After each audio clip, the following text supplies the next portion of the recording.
नमस्कार, आप सभी का स्वागत है न्यूज स्टेट के खास कार्यक्रम सोशल पंचायत में। आज हम पंचायत करेंगे जम्मू कश्मीर में 10 साल बाद हो रहे विधानसभा चुनाव। इस पंचायत पे मेरे साथ चर्चा करने के लिए हमारे दो सहयोगी हैं, मुदिता और सौरभ जी हैं। तो इस पूरे घटनाक्रम जैसे पिछले एक दशक के बाद जम्मू कश्मीर में विधानसभा का चुनाव हो रहा है, तो क्या कुछ मुद्दा है, क्या कोई स्थानीय मुद्दा है, क्या कैसे बीजेपी चुनाव लड़ने जा रही है, कैसे वहाँ पीडीपी, कैसे नेशनल कॉन्फ्रेंस चुनाव लड़ेगी, कैसे कांग्रेस चुनाव लड़ेगी, इन सारे मुद्दों पे बात करेंगे आज हम अपने सहयोगियों से। तो सबसे पहला सवाल कि बदलते सौरभ जी आपसे है कि बदलते राजनीतिक घटनाक्रम के साथ जो पिछले 10 सालों में जैसे राजनीतिक घटनाक्रम में बदलाव आए हैं जम्मू कश्मीर में, कितनी चुनौती रहने वाली है बीजेपी के लिए, कितनी चुनौती रहने वाली है अन्य जो घटक दल वहाँ पे हैं, जो स्थान बिल्कुल गौरव, अगर देखें तो 10 सालों में काफ़ी कुछ कश्मीर में बदला है। पूर्ण राज्य से ये यूनियन टेरिटरी हो गया, आर्टिकल 370 हट गई, तो काफ़ी कुछ तस्वीरें यहाँ पे बदल गई हैं और एक नई तरीके की राजनीति यहाँ पे पनपी है, जहाँ पर अब जो पहले सत्ताधीश होते थे, सत्ताधारी थे, आज वो सत्ता से बाहर हैं और कहीं ना कहीं वो वापसी की तलाश में है। लेकिन उनके तरफ से ऐसे बयान भी दिए गए कि जब तक पूर्ण राज्य नहीं होगा वो चुनाव नहीं लड़ेंगे। जैसे उमर अब्दुल्ला ने बोल दिया ये चीज़। हालांकि फारूक अब्दुल्ला ने कहा कि अभी मैं जिंदा हूँ, चुनाव लड़ूंगा, तमाम बातें हो रही हैं, लेकिन अभी तक की प्रत्याशियों को लेकर, उम्मीदवार को लेकर के ये तो बात है कि इस बार कुछ नया देखने को मिलेगा। वो रटे रटाए उम्मीदवार, वो रटी रटाई पार्टियां, ऐसे लोग नहीं आएंगे। क्या ऐसा लगता है कि उमर अब्दुल्ला के इस बयान के पीछे कहीं बारामूला का वो हार भी है, झलक रहा है? हाँ, बिल्कुल बिल्कुल बिल्कुल, वो चीजें हैं। कहीं ना कहीं नेशनल कॉन्फ्रेंस हुई या फिर ये नेशनल कॉन्फ्रेंस, कहीं ना कहीं जो ये फैसले हुए आर्टिकल 370 रिमूव की बात किया या यूनियन टेरिटरी बनी है, इससे कहीं ना कहीं वो डरे हुए हैं। आप याद करिए कि पूर्ण राज्य था तब यहाँ पे 87 सीटों पे इलेक्शन होते थे। अब 90 सीटें हो गई, मतलब एक परसीमन बढ़ी। मैं अपने दर्शकों को बता दूं कि धारा 370 हटने के बाद नई परसीमन के हिसाब से जम्मू और कश्मीर और लद्दाख को अलग अलग यूनियन टेरिटरी में बांटा गया था। तो उसमें नई परसीमन आई है, जिसमें 87 में पहले 4 सीटें लद्दाख की हुआ करती थी। अब नई परसीमन के हिसाब से जम्मू में 43 सीटें और कश्मीर में 47 सीटें हैं। और ये बताइए कि जो कश्मीर जम्मू वाला रीजन है, जहाँ हिंदू समुदाय के लोग ज्यादातर है, बहुलता में है, तो बीजेपी की स्ट्रेटेजी क्या रहने वाली है उस चुनाव में? क्योंकि बीजेपी का जो एक कहे स्ट्रॉन्ग पॉइंट जो है मुद्दा, वो जम्मू वाले रीजन में ही है। तो कैसे बीजेपी कैसे देखती है अपने आप को जम्मू कश्मीर के चुनाव में? तो जाहिर सी बात है, जब से जम्मू कश्मीर में चुनावों की घोषणा की गई है उसके बाद इलेक्शन कमीशन द्वारा, तो उसके बाद राजनीति वहाँ पे बहुत तेज हो चुकी है। जैसे कि आपने बोला कि फारूक अब्दुल्ला और सभी ने बोला था, महबूबा मुफ्ती ने भी बोला था कि वो 370 जब तक ये आर्टिकल नहीं हटेगा तब तक कोई भी चुनाव नहीं लड़ेंगी। पर उसके बाद वो चुनाव लड़ी। पर ऑब्वियसली महबूबा मुफ्ती का अभी तक इस पे कोई भी बयान नहीं आया कि चुनाव वो लड़ेंगे कि नहीं लड़ेंगी, पर फारूक अब्दुल्ला का आ चुका है कि वो चुनाव जरूर लड़ेंगे। जिसके बाद कई कयास लगाए जा रहे हैं, सब पार्टीज अपनी तरफ से कुछ ना कुछ क्या बोल सकते हैं, कुछ ना कुछ बयान दे रहे हैं और कुछ ना कुछ अपने टैक्टिक्स करेंगे कि वो इस चुनावों में जीत हासिल कर सके। जिसमें आप बात अब मुझसे पूछ रहे हैं बीजेपी की, तो मैं आपको बता दूं कि बीजेपी की कई स्ट्रैटेजी सामने आएंगी। वो कैंपेन करने की बात कह रहे हैं। कैंपेन तो हर जगह होता है, पर उनका कहना यह है कि जेपी नड्डा, साथ ही बड़े जितने भी बीजेपी के बड़े नेताएं हैं, जेपी नड्डा, अमित शाह और राजनाथ सिंह, जी बिल्कुल, राजनाथ सिंह भी वहां पर जाकर पर्सनली चुनावी रैली करने वाले हैं। बीजेपी की जो पूरी टॉप, और हाँ, जी जी जी, वहाँ के जो प्रदेश अध्यक्ष हैं उन्होंने भी ये बोला है कि हम कोई गठबंधन नहीं करेंगे। अब वो इस बार ये सोच रहे हैं कि जो स्वतंत्र उम्मीदवार होंगे, इंडिपेंडेंट होंगे, उनके साथ चर्चा करके उनको जोड़ा जाए।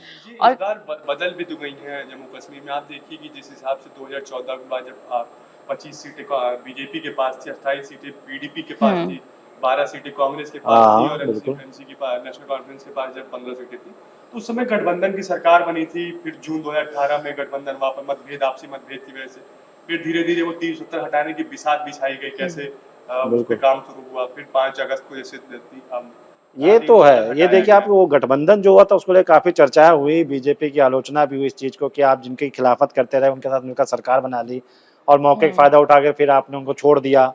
फिर आर्टिकल 370 रिमूव हुई। तो इसी बात से इस बार बीजेपी पहले से वहां प्रदेश अध्यक्ष रविंद्र रैना ने बोल ही दिया कि हम ऐसा देखेंगे, इंडिपेंडेंट कैंडिडेट जो है उनको खड़ा करेंगे, उनसे बातचीत करेंगे। जैसे कि अभी जिस हिसाब की राजनीतिक परिस्थिति बनी हुई है जम्मू कश्मीर में, तो मुझे तो ऐसा लगता है कि जो भी जैसे कांग्रेस हो या फिर नेशनल कॉन्फ्रेंस हो या पीडीपी हो, कहीं ना कहीं मुझे लगता है कि चुनाव आते आते ये सब एक साथ ना लें, क्योंकि इनका हर हाल में है कि बीजेपी की वहां सरकार नहीं बनने नहीं देगी। बननी चाहिए, बिल्कुल। क्योंकि फिर वहाँ की राजनीति समय अब एलजी को अभी जैसे अधिकार दे दिया गया कि यहाँ तक कि अधिकारियों की पोस्टिंग को लेके भी अधिकार बिल्कुल। दिए, पोस्टिंग ट्रांसफर को लेकर अधिकार दे दिए।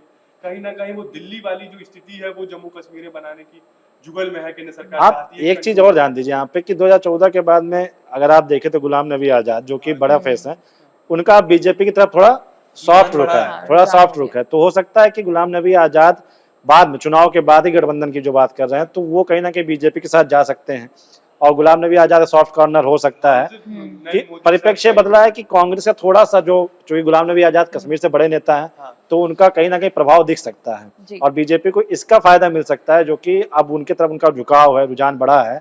और इंडिपेंडेंट कैंडिडेट चूंकि अभी वहां पे रोजगार बदला है, कश्मीर 5 सालों से ऐसा प्रेजेंट भी किया जा रहा है कि कश्मीर में रोजगार बढ़े हैं, बिल्कुल। वहां पे लोगों के ना सुरक्षा। लेकिन आप एक चीज और ध्यान दीजिए, पिछले कुछ दिनों से लगातार 1-1.5-2 महीनों से लगातार आतंकी हमले हो रहे हैं। जी, सबसे जी, बड़ी जी। चुनौती केंद्र सरकार के लिए यही है कि जैसे पिछले 2 महीनों से वहां आतंकी घटना बढ़ रही है, जी। उस बीच निष्पक्ष और शांतिपूर्ण तरीके से चुनाव कराना जम्मू कश्मीर में केंद्र सरकार और सुरक्षा बलों के लिए एक बड़ी चुनौती बनी हुई है।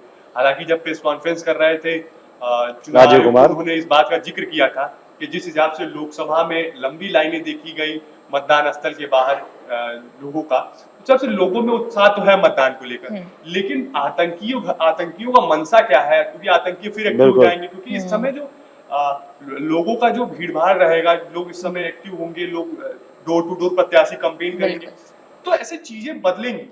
और ये बिल्कुल आप देखिए कि कहीं ना कहीं अमूमन इसी तरीके से तस्वीर है जैसे हरियाणा में था कि 50-50 का रेशियो था और लोकसभा चुनाव में भी कश्मीर में भी यही रेशियो है, 2 सीटें बीजेपी के पास है, 2 सीटें कांग्रेस के पास हैं और वहां पर भी कहीं ना कहीं रुझान पब्लिक का दोनों तरफ ही है। और कश्मीर को लेकर के बीजेपी शुरुआत से बहुत ज्यादा, उसके जितने बड़े नेता हैं उनके हर बयान में कहीं ना कहीं कश्मीर आ ही जाता है। और आप जब भी उनके बयान सुनिए, अभी 15 अगस्त पे जब मोदी जी बोल रहे थे तो उन्होंने बोला कि हम फिर से हो सकता है दुश्मनों पर एयर स्ट्राइक करें और उनको घुसकर मारे। तो कहीं ना कहीं ये संदेश देने की कोशिश है कश्मीर वालों को कि हम सुरक्षा को ध्यान रखेंगे और आतंकियों पर हमला करेंगे, उनको खत्म करेंगे और आपको सुरक्षा प्रदान किया जाएगा। लेकिन अभी भी वहां का यूथ जिस तरीके से अभी हमारे सामने तस्वीरें आ रही हैं तो इतना डेवलपमेंट जिस तरीके से दिखाया जा रहा है शायद वैसी तस्वीरें नहीं है, कहीं ना कहीं यूथ उससे नाराज है। इस चुनाव में एक चीज और, जैसे लोकसभा में दिखा था हमें बारामूला वाली हम सीट बिल्कुल। के, जैसे रशीद शेख टाइप के लोग जो मानसिकता के लोग हैं, उनको किस प्रकार का अपार समर्थन मिला लोगों को। तो ऐसी तो विधानसभा के चुनाव में भी ऐसे निर्दलियों को देखना लगभग तय है कि वो बिल्कुल। ऐसे निर्दलीय आएंगे। तो कितना चुनौती रहेगा वहां की जनता के लिए, कितना चुनौती रहेगा चुनाव आयोग के लिए उस माहौल में चुनाव कराना। कैसे देखते हैं आप इन सारी चीजों को? बहुत ज्यादा ही मुश्किल होने वाला है क्योंकि जिस तरीके से 3 फेज में 90 सीटों पे इलेक्शन हो रहा है, सुरक्षा व्यवस्था दी जाएगी, लेकिन इतनी सुरक्षा अभी भी कश्मीर में सुरक्षा बहुत ज्यादा है, लेकिन उन सबके बीच में भी लगातार आतंकी हमले सुनाई पड़ते हैं। और जब इलेक्शन होगा तो एक जगह पे एक बहुत सारा एक मास इकट्ठा होगा, पब्लिक इकट्ठा होगी, कैंपेन होंगे, पब्लिक रैलियां होंगी, तो उसमें काफी ज्यादा भीड़ आएंगी और उस समय क्या स्थिति होगी, कैसे उसे कंट्रोल किया जाएगा, कैसे सुरक्षा दी जाएगी, क्योंकि आज के समय में आतंकी नागरिकों पर भी अटैक कर रहे हैं। तो क्या पब्लिक रैली में कैसे सुरक्षा दे पाएंगे? अगर हम पिछले, जैसे आपने 2 महीने की बात करी थी कि 2 महीने में जो आतंकी घटनाएं बढ़े, अगर हम देखें तो वो जो आतंकी घटनाएं पहले कश्मीर में हुआ करती है, वो शिफ्ट होकर जम्मू की घाटियों में बिल्कुल बिल्कुल कहीं ना कहीं जो आतंकी है वो हिंदू लोगों को, हिंदू गांवों को टारगेट कर रहे हैं। आर्मी को टारगेट कर रहे हैं, बना के टारगेट कर रहे हैं। वो आगे अब सिर्फ ना सिर्फ कि वहाँ सुरक्षा बलों के साथ मुठभेड़ कर रहे हैं, बल्कि वहाँ की जो आम नागरिक है उनके साथ भी उनको निशाना बना रहे हैं। निशाना बना रहे हैं, उनके साथ भी क्रूरता से पेश आ रहे हैं। तो ये अब जो आतंकियों का ये जो वे ऑफ टारगेटिंग जो बदला है, जो कश्मीर से जम्मू में शिफ्ट हुआ है, ये क्या, ये इसको कैसे कैसे कंट्रोल कर? चुनाव का जो समय है बहुत ही देखिए आप सेंसिटिव होता है। यहाँ पे क्या, तो यहाँ पे ये भी देख सकते हैं आप कि इलेक्शंस के जब ये था कि सितंबर में इलेक्शन होना ही था क्योंकि कोर्ट का आदेश था और गृह मंत्री ने भी कहता कि हम करवा देंगे, वहाँ चुनाव करवा देंगे। और जब से ये चीजें पता चली वहाँ चुनाव होने हैं, उस समय से आतंकी घटनाएं बहुत ज्यादा होने लगी। और बहुत पहले के जो आलोचक रहे, लेखक रहे, वो भी ये लोग लिखते भी रहे कि जब भी जहाँ पे चुनाव होता है वहाँ पे तनाव हो जाता है और ऐसा यहाँ पे कश्मीर में देखने को मिल रहा है। और अब टेररिस्ट एक आप देख रहे हैं कि हिंदू लोगों को टारगेट कर रहे हैं, तो कहीं ना कहीं इसमें ये भी हो सकता है कि आने वाले समय में इलेक्शंस में नतीजों में आपको बीजेपी की तरफ हिंदू वोटर्स खिसक सकते हैं पूरी तरीके से। पोलराइजेशन हो सकता है वोटर्स का। तो ये सारी चीजें ध्यान रखनी पड़ेंगी कि आखिर जब इलेक्शंस की तारीखें करीब आने लगी, अचानक से वहां पे आतंकी गतिविधियां क्यों बढ़ गई। एक तस्वीर ये भी है जिसको लेकर के अक्सर आलोचक ये कहते रहे कि कहीं भी इलेक्शन होता है तो अचानक से कश्मीर 5 साल तक शांत था, और जब पता चला कि अब सितंबर में चुनाव होने वाले हैं, 2 महीने से ऑपरेशन क्लीन में आतंकी हमले हो रहे हैं, आतंकी मारे जा रहे हैं, हमारे जवान शहीद हो रहे हैं, तो ये भी कहीं ना कहीं इसमें भी राजनीतिक प्रेरणा मान सकते हैं कि अभी भी अलगाववादी लोग वहां पे एक्टिव हैं। जिस हिसाब से जैसे कि 370 हटने के बाद जैसे बीजेपी क्लेम कर रही है, फिर वहाँ के जो उपराज्यपाल है मनोज सिन्हा क्लेम कर रहे हैं कि पहले की जो सरकारें रही उसमें भ्रष्टाचार व्याप्त रूप से था, चीजें उस प्रकार से नहीं होती थी, जो राज्य सरकार के मुखिया होते थे मनमानी किया करते थे। 370 हटने के बाद जम्मू कश्मीर में विकास हुआ है, इंफ्रास्ट्रक्चर का वो करा गया, सारी चीजें ठीक से चलने लगी। तो ये जो वहाँ विकास हुआ है 370 हटने के बाद, राजनीतिक परिस्थितियां बदली हैं वहाँ पे, यूथ को जो आगे किया जा रहा है उनको कभी पत्थर फेंकने वाले लोग अब पढ़ाई के सिरे में आगे जा रहे हैं, उनको रोजगार का अवसर पता नहीं कितना। ये जो मुद्दा है ये कितना ये बहुत ज्यादा कारगर होगा। आप देखिए कि अब जो विपक्ष है, चाहे नेशनल कॉन्फ्रेंस है, जो भी पार्टियां वहां पे हैं, उनका मुद्दा केवल ये है कि हम सरकार में आएंगे। उमर अब्दुल्ला ने भी बोला कि हम आते ही पहले आर्टिकल 370 हटा देंगे, ये प्रस्ताव पेश कर देंगे।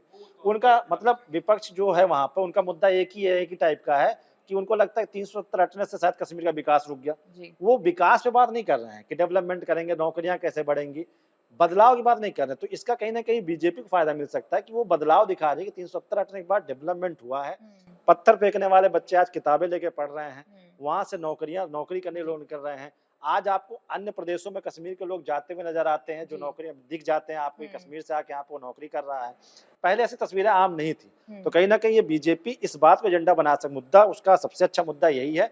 जबकि विपक्ष के पास जो अपोजिशन लीडर्स हैं वहां पर, जो भी सारे हैं, वो सारे लोगों का खाली एक ही मुद्दा कि आर्टिकल 370 हटा देंगे, ये उपराज्यपाल नहीं होना चाहिए, यूनियन टेरिटरी क्यों बना दिया, हम इसको पूर्ण राज्य करवा देंगे। लेकिन वो इस बात का जवाब नहीं दे रहे हैं, जब पूर्ण राज्य था तो कश्मीर की तस्वीर कैसी आती थी, रोजाना आगजनी खबरें आती थी, सेना पर पत्थर मारे जाते थे, ये सारी चीजों पर बात नहीं कर रहे। तो यही बात बीजेपी वहां पे सबसे स्ट्रांग पॉइंट वो रखने वाली है कि हमने यहाँ पर 370 हटाने के बाद में यहाँ पर रोजगार जनरेट किया, आज युवा यहाँ पर सुरक्षित है, महिलाएं सुरक्षित है, लोग सुरक्षित हैं। और ये जो छिटपुट आतंकी हमले हो रहे हैं, ये भी जो उनका प्लान था कि आने वाले 2047 जो विकसित भारत का वो हमेशा कहते हैं, तो उसमें कहीं ना कहीं है कि आतंकी जो गतिविधियां हैं वो एकदम जीरो हो जाएंगी। जैसे कि अभी आपने देखा कि चूंकि अगर नेशनल लेवल की पार्टी की बात करें तो कांग्रेस भी वहाँ चुनाव लड़ेगी। पहला कमेंट अभी जब चुनाव आयोग की तरफ से चुनावों की तारीख का शेड्यूल आया था, तो उसमें जयराम रमेश ने कहा कि पूर्ण राज्य का दर्जा मिलने दें। सुप्रीम कोर्ट ने भी इस पे कमेंट किया था कि आने वाले समय में केंद्र सरकार को ऐसा कर लेना चाहिए। अभी तक कांग्रेस का कोई उस स्तर का बड़ा नेता जैसे राहुल गांधी, मल्लिकार्जुन अर्जुन या फिर प्रियंका गांधी या फिर सोनिया गांधी की तरफ से कोई कमेंट नहीं आया है, ना ही कोई अपने चुनाव के प्लान क्या है उसको लेकर। तो कैसे देखते हैं कि कांग्रेस इस पूरे चुनाव को किस नजरिए से देखती है और कांग्रेस इसमें क्या इंप्लीमेंट ला सकती है, कैसे चुनाव लड़ने की सोच? देखिए, अभी जब से ऐलान हुआ है, अब जाके कांग्रेस ने अपना स्टेट प्रेसिडेंट वहाँ का बनाया है, कल्ला जी को अभी नियुक्त किया है, तो धीरे धीरे मोमेंटम आएगा। राहुल गांधी कहीं भारत जोड़ो यात्रा जैसी यात्रा वहाँ पे कर भी सकते हैं उसको लेकर के। लेकिन कश्मीर में कहीं ना कहीं कांग्रेस को लेकर के जो सबसे बड़ा नेता था, जो सबसे बड़ा फेस था, गुलाम नबी आजाद, आज वो उनके साथ नहीं है। ऐसे में वहाँ एक बड़ा फेस खोजना जिसके बलबूते वहां पे जाके राहुल गांधी लड़ेंगे या फिर वहां पे जाके रैलियां करेंगे, भीड़ जनसभा इकट्ठा करनी, लोगों को इकट्ठा करना, वो कांग्रेस के लिए बहुत मुश्किल होने वाला है। ये तो आप तस्वीर वहां पे आप देखेंगे कि अभी जब राहुल गांधी, प्रियंका गांधी, मल्लिकार्जुन खड़गे, ये सारे लोग एक्टिव होंगे, लेकिन समस्या ये होगी कि वहां पे जम्मू कश्मीर में आज उनका कोई बड़ा नेता नहीं है। वो अलायंस किसके साथ करेंगे ये भी नहीं तय है, क्योंकि नेशनल कॉन्फ्रेंस, मुझे नहीं लगता कि नेशनल कॉन्फ्रेंस किसी के साथ अलायंस करेगी या पीडीए किसी के साथ अलायंस करेगी।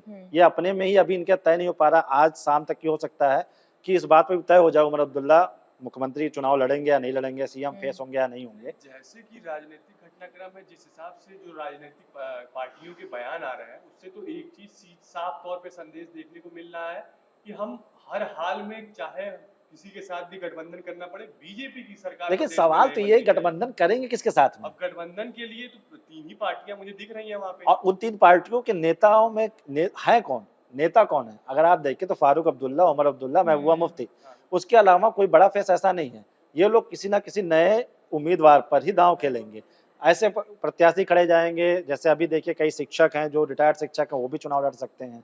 तो सबसे बड़ी चुनौती तो ये है कि अगर उमर अब्दुल्ला, चाहे फारूक अब्दुल्ला या फिर पीडीपी मुफ्ती महबूबा मुफ्ती, अगर ये लोग चुनाव में आते हैं कंटेस्ट, इनके लिए तो सबसे बड़ी प्रॉब्लम होगी। अगर कहीं सरकार बन भी गई तो ये तो सरकार चलाने की उसमें नहीं, क्योंकि इनको तो आदत है वो वाली सरकार वैसे बिल्कुल एडजस्ट करना इनके लिए बड़ी मुश्किल हो और जाएगी। मेन बात है कि इनकी विचारधारा के साथ क्या कश्मीर के लोग जुड़ेंगे? जो ये लोग कह रहे हैं कि आर्टिकल 370 हम फिर से वापस ले आएंगे बल्कि और उसके बाद हम इसको पूर्ण राज्य के लिए करेंगे, मतलब ये अभी बात भी कर रहे हैं जो वो संघर्ष की ही बात कर रहे हैं जी कि मतलब पूर्ण राज का दर्जा दिलाने की बात पे तो कहीं जनता जुड़ भी जाए, मान भी जाए, लेकिन आर्टिकल 370 आर्टिकल 370 से जो वहाँ के स्थानीय लोगों को सहूलियत मिली है, मुझे ऐसा नहीं लगता है कि अब जनता इस पे वोट देगी कि हम आर्टिकल 370 और कहीं ना कहीं उनके साथ एक परिवारवाद का ही मुद्दा है कि परिवार एक पार्टी है जिसमें परिवार के लोग ही बड़े नेता हैं, उन्हीं के नाम पर चुनाव लड़ा जाता है, उन्हीं के साथ में आगे बढ़ने की कोशिश की जा रही है।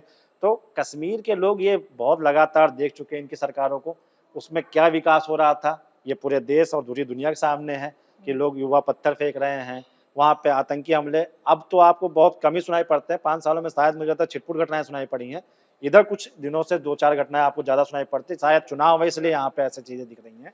लेकिन पाकिस्तान इसमें एक्टिव, क्योंकि आप देखिए आतंकी हमलों के पीछे भी कहीं ना कहीं कश्मीर के इलेक्शन में पाकिस्तान, पड़ोसी मुल्क पाकिस्तान का भी इम्पैक्ट दिखेगा। पाकिस्तान भी ये चाहता है कि कश्मीर में वो शांति ना लौट पाए जो यहाँ की सरकार कोशिश कर रही है। तो आतंकी हमले करने के पीछे ये है कि आप देखिए कि आपके यहाँ अभी भी सही से बहाल नहीं हो पाया, उन जनता को मैसेज देना चाहती है, क्योंकि कहीं ना कहीं आप देखिए कई उम्मीदवार ऐसे भी दिखते हैं जिनके अंदर अलगाववादी सोच अभी भी है।